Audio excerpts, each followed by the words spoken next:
Well, good morning. Welcome to our webinar on the hazard of renewal. Maybe you've never thought of a renewal being hazardous, but that's the subject for today. My name's Michael Wilson, and I'm with Roger Flaxman, who's the chairman of Flaxmans, and we'll be taking this webinar together. So, Roger, over to you for a few words of introduction. Good morning, everyone, once again. I'm going to start by telling you a story. It's a true story of an insured who has lost their home, their business, and their pension fund because their renewal had not been properly reviewed or renewed for 13 years. Now, the insured, Mr. and Mrs. B, owned a general store in a small market town. They jointly owned the building and the business grew and expanded over a period of 5 or 6 years, and their accountant advised them one day to set up a company to run the business rather than just do it in their own name. So they duly notified their broker, and the policy was amended to name the new business as the insured. Now, each year at renewal for the next 13 years,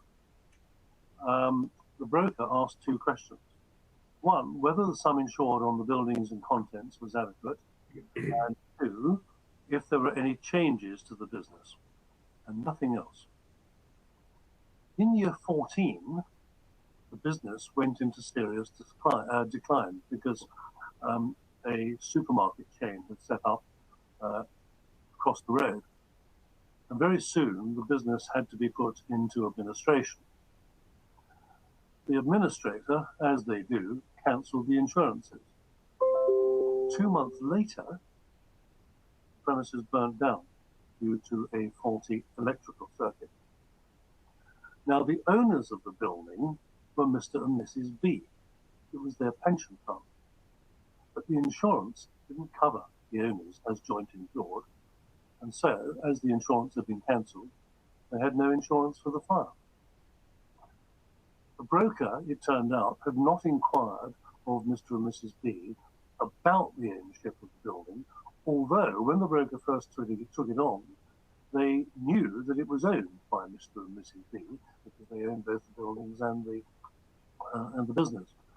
But rather, they assumed when they were instructed to set up the insured being the business, they assumed that the business owned the buildings. And it didn't.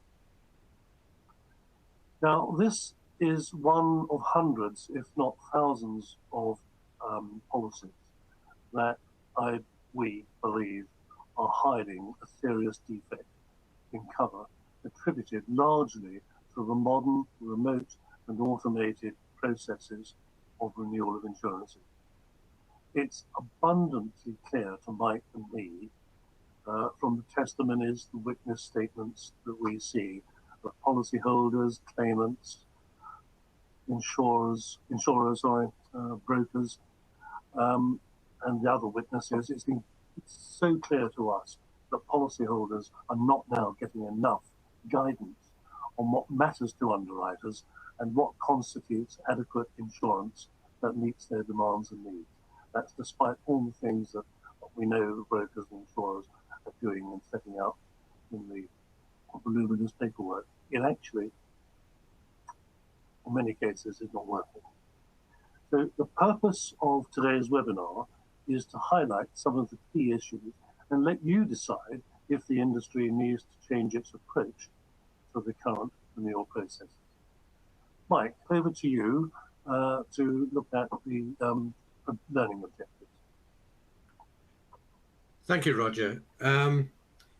We've already got 1 or 2 questions coming in, and we don't have a facilitator to deal with the questions, so we might have to round up all the questions at the end. So if you're sending in a question, don't feel we're ignoring you on purpose. The learning objectives for today: to revise the contractual basis of a renewal, to review the duty of disclosure specifically at renewal, to be aware of what duties of disclosure are revived at renewal, to address the handling of the insured's changed circumstances, and to fully understand the purpose and dangers of the statement of fact. So let's start off, Roger, with the contractual basis of renewal. This might seem obvious to most of our delegates today, but I think it's worth just going over this. Could you just introduce us to this, Roger? Yes, it's the ubiquitous point here is that the word renewal probably is the greatest misnomer in the lexicon of insurance language. Every contract of insurance is a new contract. So renewal is a word that we as an industry have, if you like, invented and used for the purpose of describing, oh, they want to go again. But actually, in law, the contract is a new contract. Now, this raises some huge problems, massive problems, particularly for brokers. And that is that the obligations, the regulatory obligations, and the legal obligations in common law and contract with regard to what you have to do for your customer or client exist every year. So any process which cuts out the process of doing a demands and needs assessment and reviewing the customer's demands and needs and making sure that what you do when you set up the insurance for the first time, you do again and again and again. That costs money, that costs time, and most of the industry doesn't do it. But it creates a problem because when there is a claim, the first thing that the legal profession does is to go back and say, what did the broker do at renewal? What did they look for? Did they go through the process? 9 times out of 10, they didn't. And that's the first hurdle that they have failed at to prove that they were acting in the best interests of the client, the customer. So what do we do about this? Well, that's a matter for the industry, not a matter for us. What we're doing is pointing out the fact that every contract of insurance is a new contract, and the obligations are the same at each renewal. And that means that you've got to have in your process some way of ensuring that you capture the changes of information that are inevitably going to occur in the period of 12 months of any policyholder's life, business, environment. Nothing stays the same for exactly a year. And that is what quite often we are missing now, because we haven't got AI in any great strength, and the computer systems that are carrying out the processes are as yet, in our opinion, not sophisticated enough to do this without some human intervention. Mike. Yeah, so just coming on to the next slide, we just a reminder here that it's at an inception of a new policy, we're all familiar now with the duty to make a fair presentation and the role of the statement of fact. And what you're saying, Roger, is it is no different at renewal. Exactly. Yeah. Exactly the same. Yeah. And we put here on the slide, here's the rub, is the parallel process at renewal a bit lightweight? This is really what we're highlighting. And we're saying it is. Our experience of it, because we're dealing with the disputes that arise from these things, our opinion is it is a bit lightweight and getting lighter, because as time goes on, there are fewer and fewer people in the industry that have ever had to do it in any way other than just people. In other words, it doesn't occur to a lot of the industry that there is a more profound and better way of carrying these things out. So I think it's going to be a growing problem. So there are great advantages to automation, but you would feel that this is one of the disadvantages, that it's... I think it's a fundamental. I mean, one of the things that comes up, I would say probably in 70% of the cases that we see, is the reliance by the insurers generally upon a duty of fair presentation. And this is a personal view, or it's a view Mike and I happen to share, but I think it's fair to say that there isn't a human being on the planet that would understand what a prudent underwriter's mind thinks about. You know, why would you? Any more than any of us would know what's in a doctor's mind or an engineer's mind. And in fact, a court would say to you, if you gave an opinion on, well, I think the doctor must have been thinking of so-and-so, the judge would say, and what, Mr. Flaxman, gives you the right to opine on what somebody else's mind is thinking? And so one of the faults, I think, the fundamental issues we have, even with the new Insurance Act, is that the idea that a consumer in particular, but even a reasonably experienced businessman, can know what is in the mind of a prudent insurer with regard to what constitutes material information, material fact or circumstances. How are they going to make that unless they have some guidance? And that guidance comes from two sources. It comes from insurers who take the job seriously, and some of them take it really quite seriously. And we see some really good stuff, actually, from insurers pointing out to the policyholder, you need to think about this, that, and the other. And from decent brokers, you know, from good brokers who are actually wanting to engage with the customer rather than just engage with the computer. And that's two sides of the story, because some brokers or agents never have any interaction with the customer, and therefore they rely entirely on the computer to do the work for them. And in our experience, it fails quite often.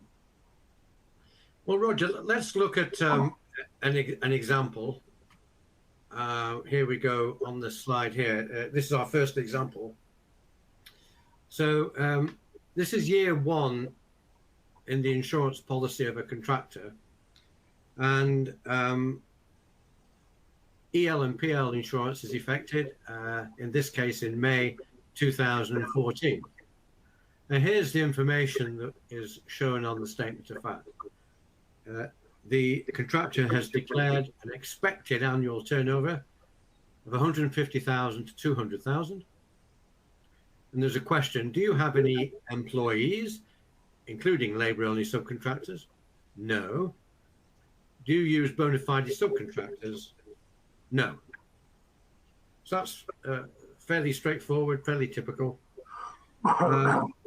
Rolling forward a few years, in December of 2020, the insurer receives notification of liability claim. Somebody's injured on a building site, and a claim is sent in to the contractor.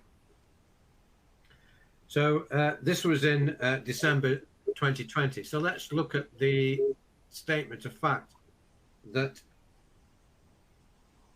was there in May 2020. Expected annual turnover 150,000 to 200,000. Do you have any employees? No. Do you use bona fide subcontractors? No. So can you spot the difference? So that's what's on the previous slide in 2014. And that's what's in the slide in May 2020. Well, you can't spot the difference because there isn't any. And you'll be interested to know that when the insurer investigated the claim, it turned out that the annual turnover had increased to something like 1.25 million during that time. There was something like 10 employees and 15 subcontractors. So the risk bore no relation to what it was in 2014. Now, you won't be surprised to know that the insurer objected that there had not been a fair presentation for several years, and certainly not at the preceding renewal. The policy was voided, and the indemnity was declined. And in our view, quite rightly, quite often Roger and I are involved in challenging this sort of situation, but this was just blatant. And we don't think that the insured should be entirely relieved of any personal responsibility to make sure that they're providing correct information. But having said that, what do you think, Roger? You provide expert witness evidence to the courts on these matters. What do you think the court's view would be of a broker who has allowed this renewal to continue unchanged for so long? I should just stress that this particular example is not a high street broker. It's one of these highly automated online brokerages. In fact, you would hesitate to call them a broker, but nevertheless, they do act as broker. What would the courts say confronted with a case like this, Roger? Well, I've dealt with many of these of this type, and different judges will say different things. But the one that comes to mind, I think, is probably goes right to the heart of it, is what was the broker doing for his fee? Because it's clear as daylight that a business is unlikely for 6 years to have no change in its annual turnover and no change in its development. It's very, very unlikely. And so the staticness of this statement of fact over those years is an immediate red light. There's something wrong here. Now, I agree with Mike. I mean, we are known as being champions of policyholders and actually right-thinking insurance, if you like. And therefore, when things go wrong, we will look to see whether, in fact, the insured is being disadvantaged. But very often, the insured is the architect of their own demise or their own misfortune. Because I think everyone listening to this will know that insurance isn't the first thing on the mind of most people in society. In fact, it's the last thing. And they just don't give it much thought. And this is why I think that we have a responsibility as an industry to reinstate some of the guidance levels and be more careful as to how we do it. Because we expect people to trust us, and you won't get trust if you don't tell them anything or you allow them to fall into elephant traps and then penalise them thereafter. Say, well, it's your fault. That doesn't really help. Well, Roger, if I can interrupt you there. So I think it's pretty clear that the broker would have a case to answer, because it's the broker who's in the front line of advising the insured. Well, what about the role of the underwriter? An underwriter or an insurer would say, well, look, I have no responsibility to guide or to prompt the insured to revise the information, but particularly where there's a broker involved. So what do you think of the role of the underwriter here? Well, it's interesting you say that, because I've had to deal with a case where the numbers are much, much bigger. In fact, they're about 10 times or more the size of this case, sort of in the 3 million area. And in fact, in that case, there was a claim made against the underwriter, which basically said, well, you, the underwriter, have happily accepted our premium for 6 years, and you've made no comment. But in retrospect, you must have known, because you're an experienced underwriter, that there must have been something wrong with the declarations being made. So why didn't you raise the alert? Now, that didn't go down very well, but it was a question the insurer couldn't answer. And that didn't go down very well either, because there ought to have been a good, firm answer. The answer, well, we're not responsible for doing it, is something which you can quite reasonably adduce and say, well, it's not our job to do that. But it's not the same answer when they say, well, why didn't you recognize there must have been something wrong here and at least flag it up? Now, what we all know is that from time to time, in fact, probably every one of you would be able to cite a case, probably in the last 6 months or so, where an underwriter says, are you sure that this sum insured is right or that fact is right?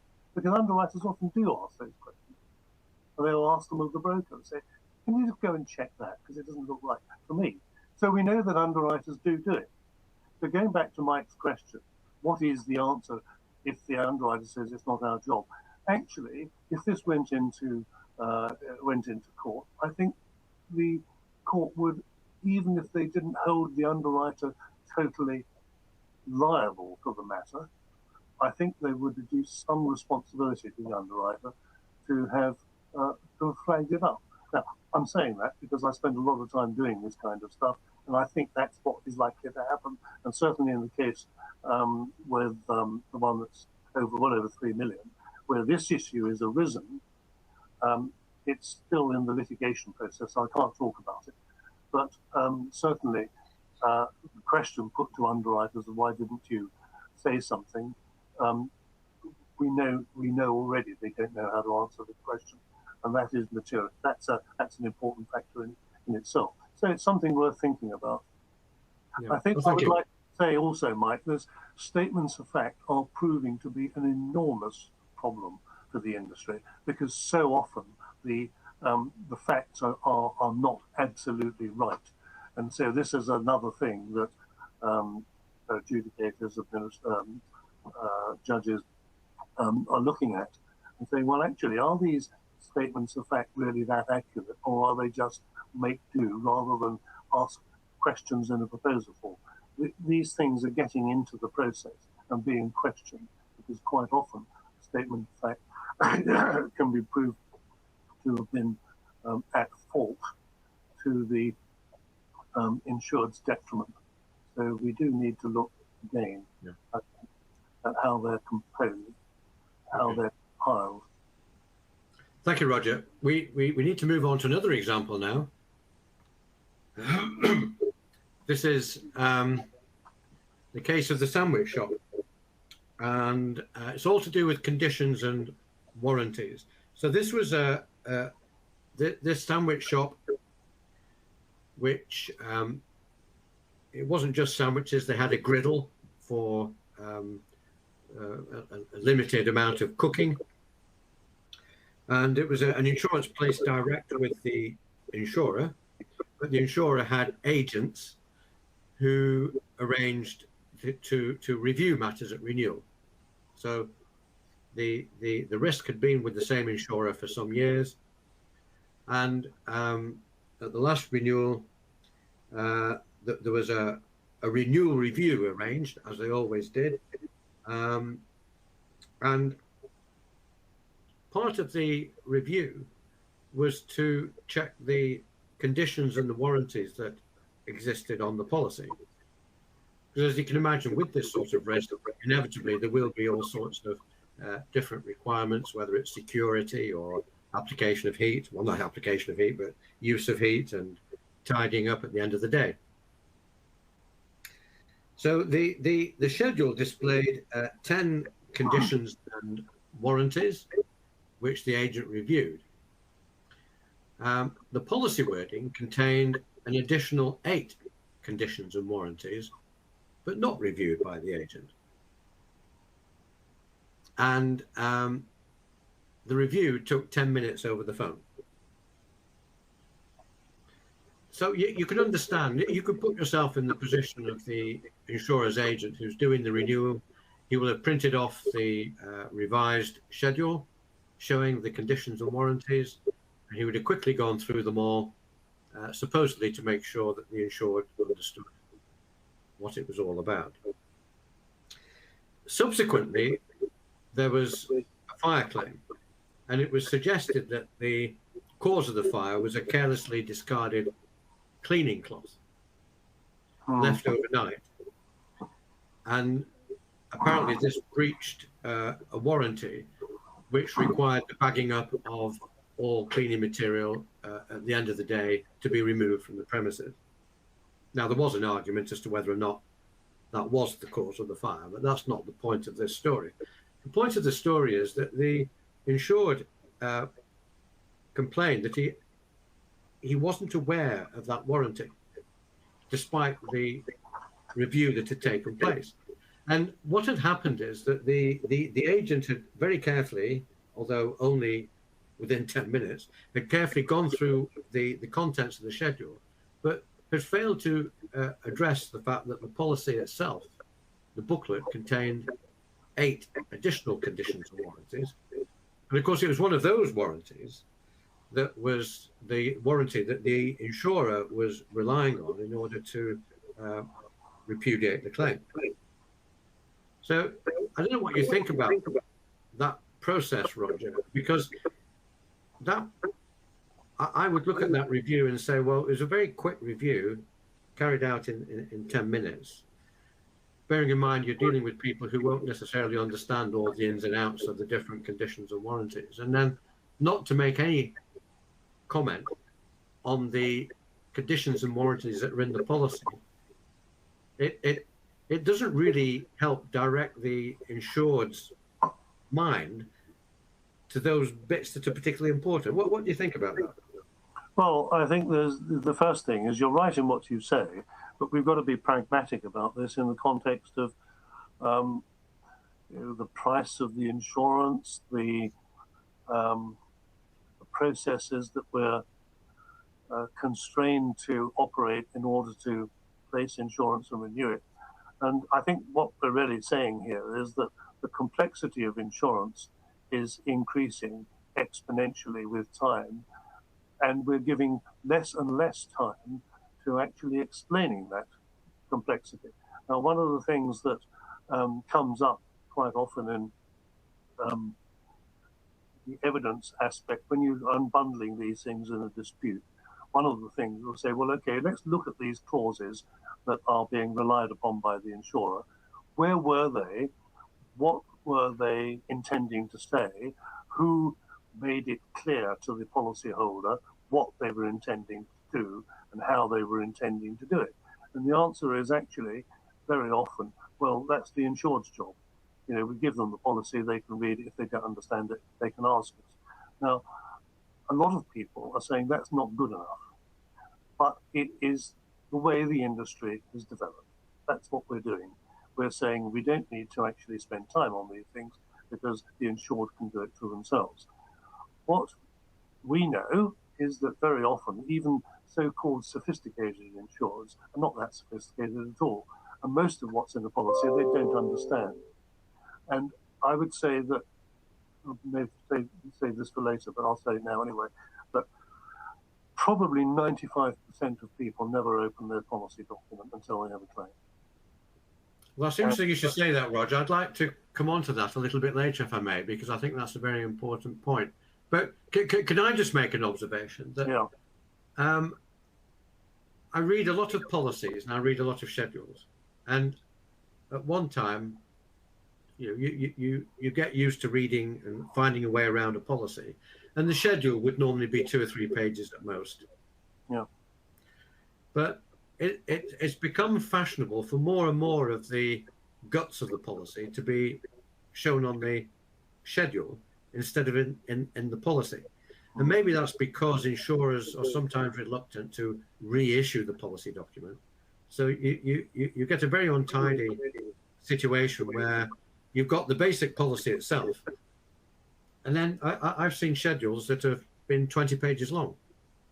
Well, that's a really good point. And you will know as well as I do that when we take on the new case, the first thing we ask for is a copy of the policy.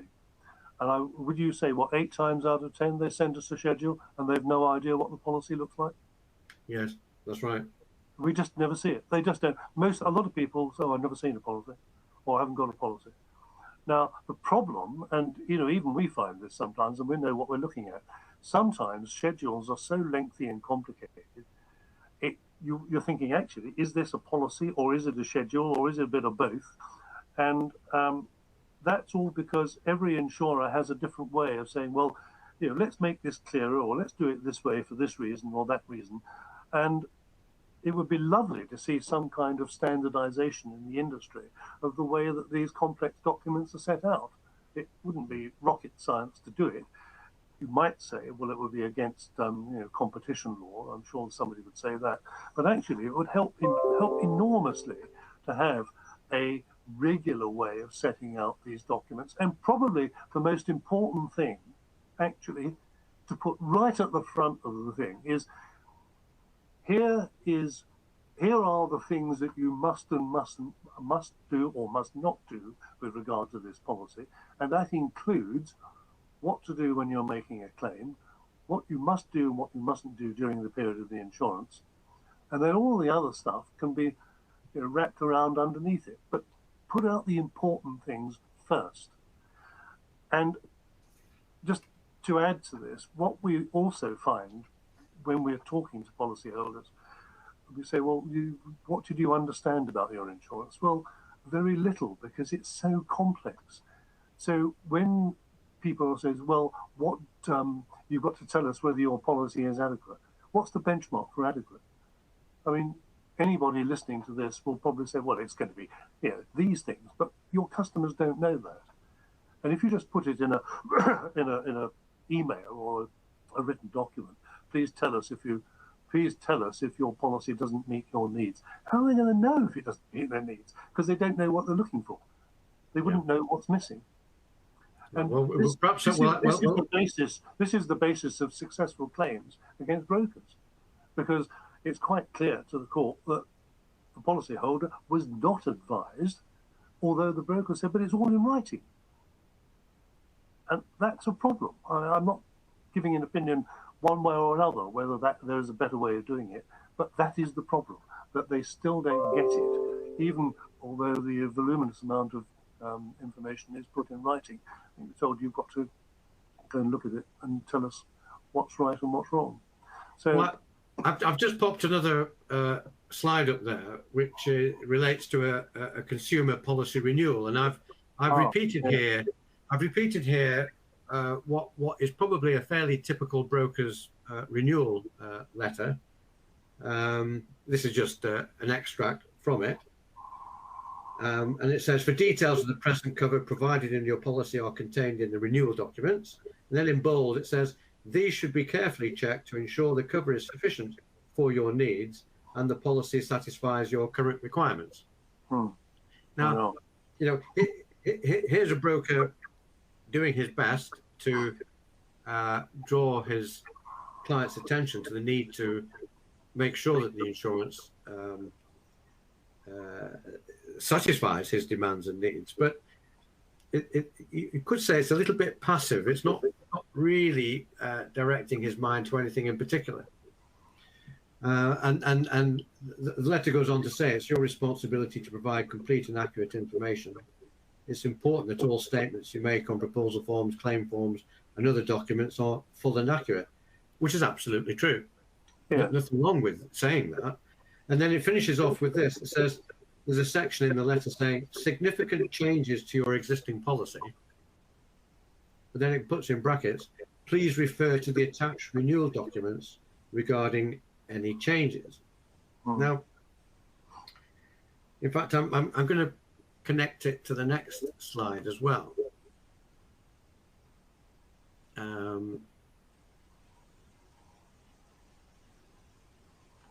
This one here. Will the documents be read? That's the first thing. You've referred to this, Roger. Yeah. And I'm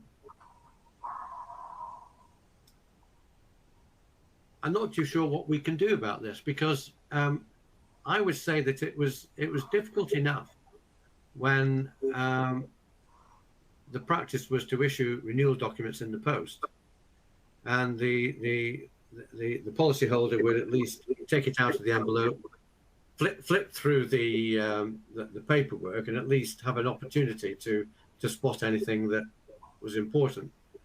What do you think about the fact that almost all these documents these days are sent electronically?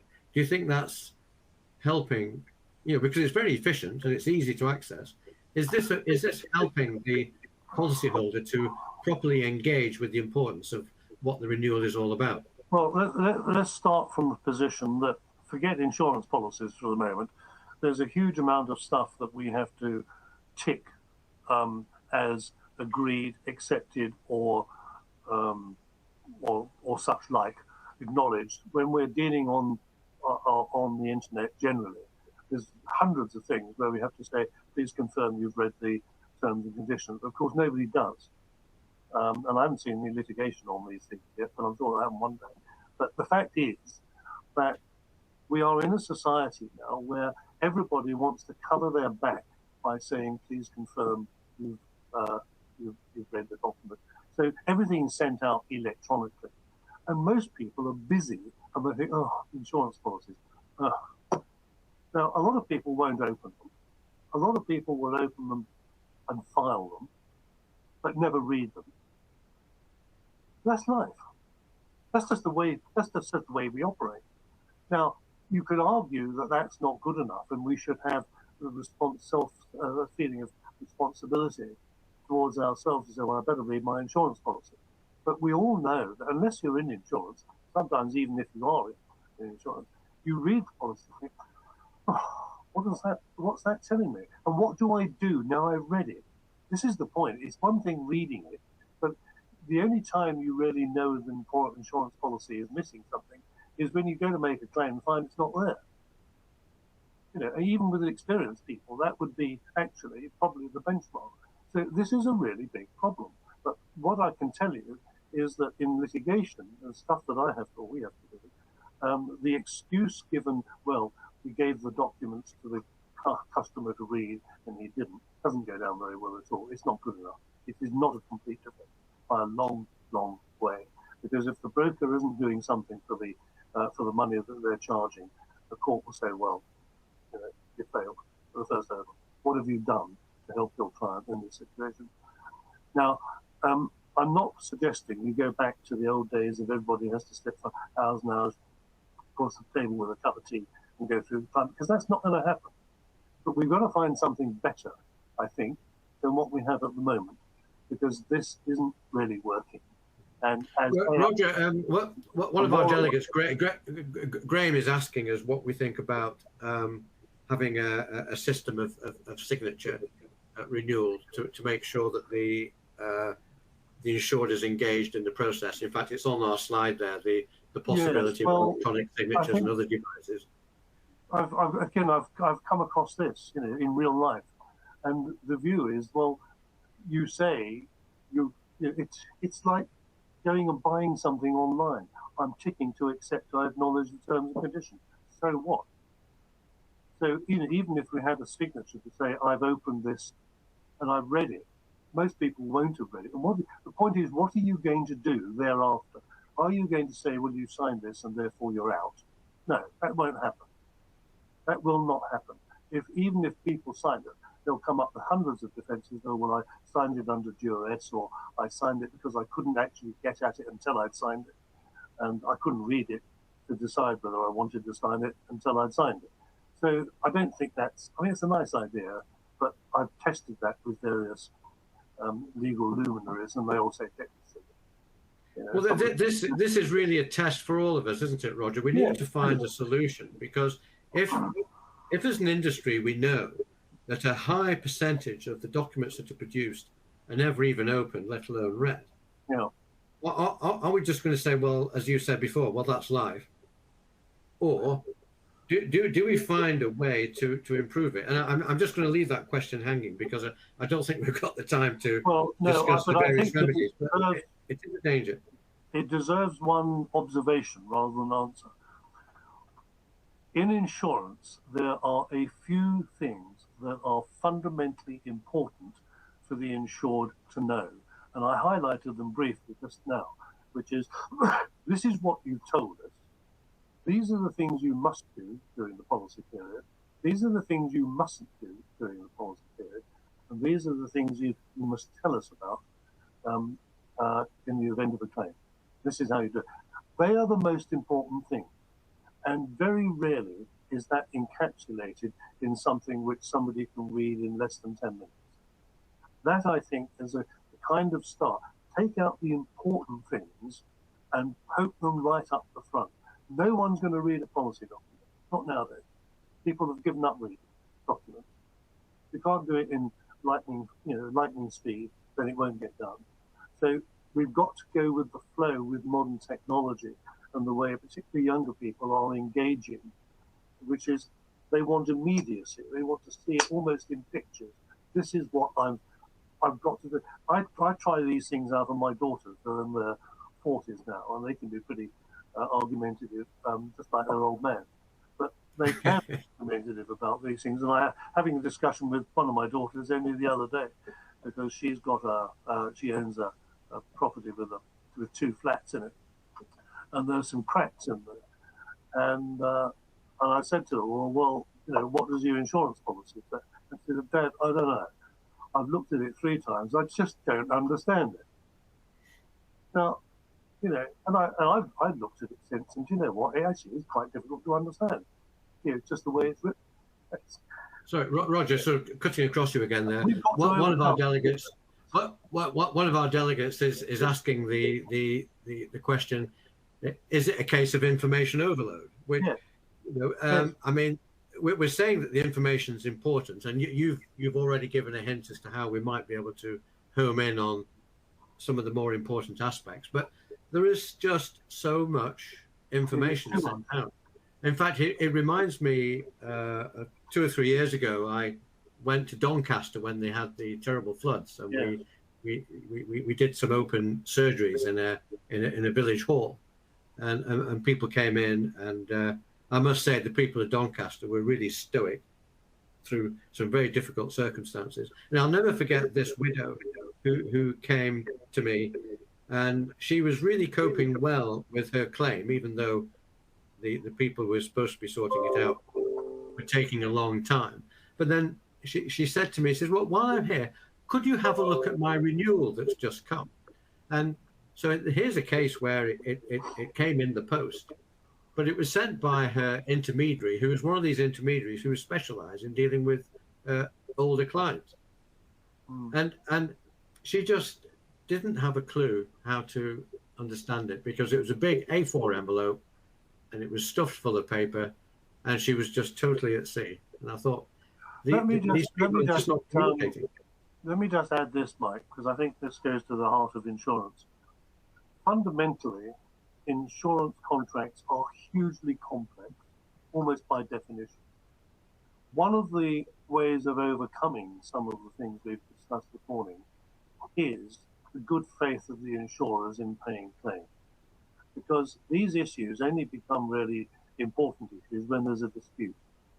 And very often, if an insurer says, look, you went by the spirit of what we were doing here, and we're going to pay your claim. And of course, we know that some insurers do that. Some of them do it all the time, some of them do it most of the time, but some of them do it none of the time. And that's the problem, or the problem for the people that suffer it. And in a way, on the basis that these policies are so complex, quite often the things that we see is where insurers or their lawyers are advising insurers to take what they call a policy point and say, well, we could argue this on this very fine thing. And you and I see these every day, don't we? There are very nice little points that say, well, but the question is, does it matter? If the insured has been honest, straightforward, reasonably diligent, if there is a technical aspect of the policy that gives an insurer the right to say, oh, I'm going to void the policy on this basis, do you really want to do that? Now, we know that hundreds of thousands of claims are paid every year without demur. We're not saying the industry is anything like anything other than genuinely quite good in that way most of the time. So we've got to put all this in perspective. What we're raising this morning is that there are real problems with documentation. I think there is an information overload. I think the language used in a lot of policies, a lot of the stuff we see is badly worded, poorly worded. And if ordinary intelligent people say, I can't understand this, then we need to do something. and I don't think artificial intelligence is going to help us, personally. Right, Roger. Maybe that's because I'm too remote from it. No. That's very interesting, and we're getting a lot of questions on this subject of data overload. But we want to allow some more time for questions later. But we also need to. We're running out of time, so we've got to move. We need to look at this quite controversial area, which is the disclosure of changed circumstances during the currency of the policy. Now, Roger, I know that you would say, and I think I would say too, that the traditional basis of insurance is that you make a disclosure at inception, and then that duty of disclosure then revives at the following renewal. Yep. Now, but what is creeping in is a number of insurers are now expecting a continuous duty of disclosure during the life of the policy itself. And you might think, well, that's not unreasonable, but actually it's quite often unexpected, and it could trap people. And we've got an example of such a wording here. This is from a motor policy. Now, the disclosure requirement in the policy is about 5 times longer than what I've shown here, but I've just taken an extract from it. And if you just read it slowly, try and determine for yourselves whether you think it's reasonable and workable. So changes to your details. You must tell us immediately about any changes. And then it lists some examples. A change of job, including any part-time work by your named drivers, a change in the type of business, or having no work. Details of any accident or loss, whether or not you make a claim, involving your vehicle, or that happens while you, or anyone who is entitled to drive under this insurance, are driving anyone else's vehicle. And I've put at the bottom, really? Well, I mean, you could have a situation. I mean, my brother-in-law might be a regular visitor to my home. He might live 100 miles away, so I add him as a additional driver to my car policy. Well, look, I think the but when he goes home and has an accident in his own car, first of all, is he going to necessarily tell me about it? And secondly, am I going to really tell my insurer midterm about that? Doesn't work, does it? No, I think this is very poor. I think the point is this. I've had to deal with this kind of situation, continuing obligations for disclosure during the policy period.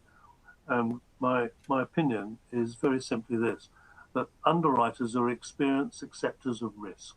That's what they do. They go into the business of accepting risk.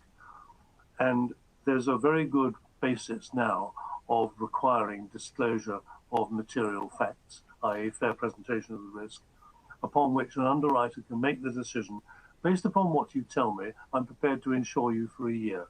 At the end of that year, I'm going to ask you again.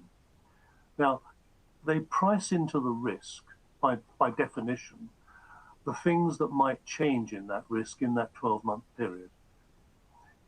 If there was a genuine need for continuing disclosure of material information, I'm quite sure the Law Commission would have said so when they revised the law on insurance in 2012 and 15, and they didn't, because it doesn't work in practice.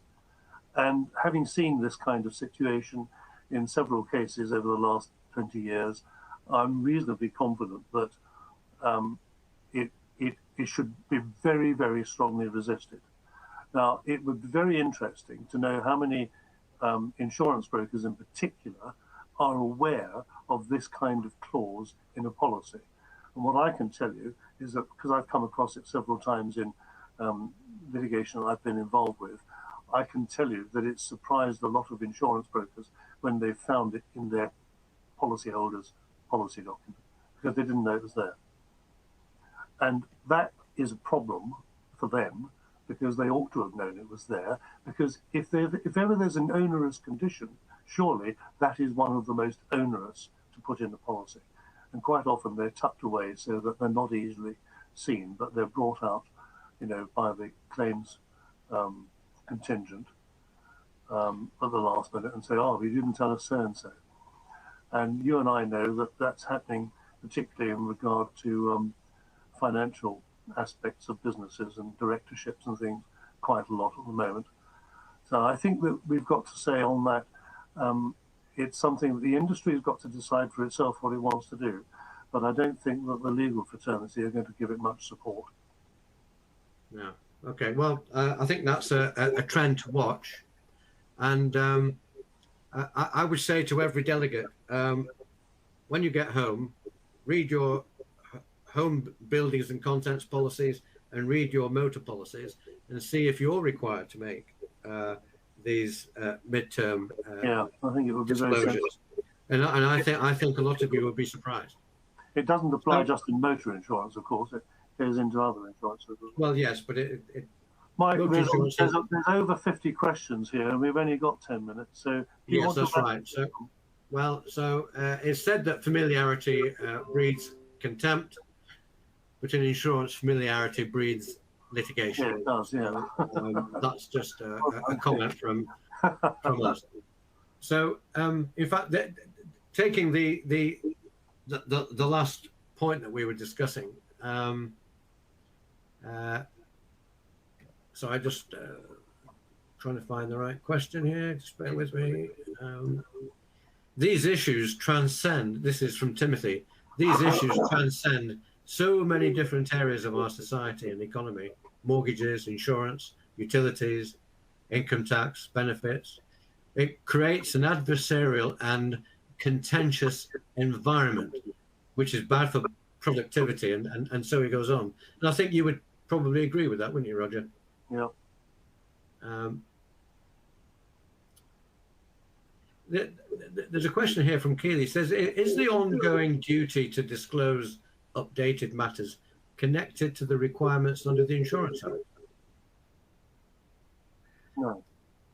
It well, isn't connected, but I'm not quite sure what she means, to be honest. It is connected because everything is connected to the Insurance Act one way or another. But I'm not quite sure what the question is. Well, I suppose you were saying that when reading the Insurance Act, you tend to have in mind the duty to make a fair presentation at inception or renewal. Yes. Prior to the contract. Yes. So it's a pre-contract requirement, isn't it? Yeah. But what the insurer is doing is... Sorry? Unless it's put in the policy, basically the way to look at it is if there is something in the policy that says there's an ongoing obligation for disclosure of material information, then that is part of the contract and the court will probably uphold it. Now, you might be able to challenge it pretty vigorously, but if it's in the contract, it's in the contract. If it's not in the contract, then prima facie, there is no obligation.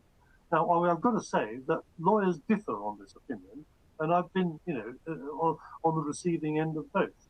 This is not a universally agreed topic, but it is one that if this starts to creep in, and people are going to rely more and more on you didn't tell us halfway through the policy year that you'd suddenly been made redundant or something, then I think it's an issue that needs to be addressed. Yeah. Not fair to the policyholder. No. Nick makes a comment. He says, you mentioned data overload with the amount of information to clients. It just reminds me that data dumping is not allowed when making a fair presentation to the insurer. So he's making the point that it's perhaps a bit disproportionate or a bit one-sided. It is. And I think the problem is with a lot of the data overload, it's because it's done in an attempt by the industry to protect it back rather than to help the customer. And that's a view that's been put forward to me a number of times by the legal fraternity, who said this isn't done to help the customer, this is done to help you. And that is the point. Everybody recognizes it. And I think that this is why I go back to the point that the most helpful thing we can do is to agree on a format for policy holding, for policy wording. That would be a really useful thing for the industry to do. And to itemize those things that are fundamentally important for every policyholder to know, put it right at the front, so that within their 5 minutes allotted reading time, they're at least going to see that. At the moment, so much of it's hidden in small print that you never get it. I think that's cool. Yeah. Unfortunately, we're rapidly running out of time, but just to mention that one or two delegates have mentioned the insurance product information document as being a way of highlighting the more important parts of the policy. And Roger, I suspect you could take a webinar entirely on that one point. But generally speaking, the difficulty is deciding what is important to go in a document like that. And sometimes it's the very trap that needs to be highlighted that's omitted from the document. Well, the other point is this. I mean, this is another issue that comes up in disputes. A contract is a contract is a contract. If you paraphrase any part of that contract into another document, it will often confuse the contract. Because very rarely do you put something in a product document that is actually mirrored exactly the way it is in the policy. And this is the problem, because lawyers will slice and dice these things. So you say that in the contract, and you say that in your product document. Which one did you intend and why? So it's not a piece of cake. It's not that easy. And I still think that the best thing we can do is to simplify policy documents to some kind of pro forma, where generally speaking they look pretty much the same, and you can find your way around them as somebody with a with a reading age of 8 or 11 or whatever it is or above. You should be able to look at it and say, okay, well, I've got a fairly good idea of what I'm getting here. No, we're far away from that, and that, as we've seen for the FCA litigation with all those policies, that's what fuels the argument. Roger, there's somebody at the CII just about to pull the plug, so we need to be careful that we wrap up now. But thank you everybody for joining us today. There will be a fact sheet available to you. You've got our contact details there, and we'll try and address the many unaddressed questions subsequently. And I can also say that if any of you would be interested in talking to us about how we can spread some of this information within your own business, perhaps having a session for your own colleagues, we'd be happy to consider that, because these are very important. We've had 2 or 3 inquiries already from brokers who've said, would you provide a session for all of our staff? And the answer is that we're prepared to consider that. We've never done it before, but if you'd like it on this subject or any other, then we're quite willing to. Okay. Well, thank you. So thank you, Roger, and thank you everybody for attending. I hope you've enjoyed it, and hope to see you again next time. Thanks. Bye-bye.